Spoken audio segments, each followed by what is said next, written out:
Diba, ang ganda ng forma ni Twinkle.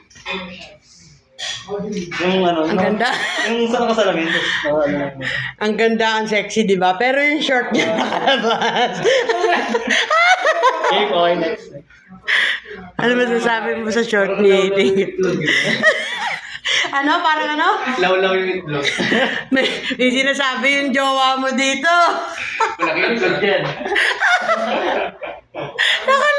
Nakala may tissue. May rambutan na baba.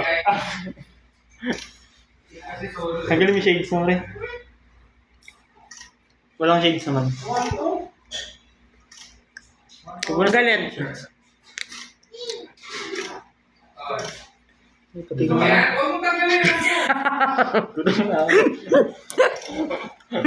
Kasi man nabigay nito.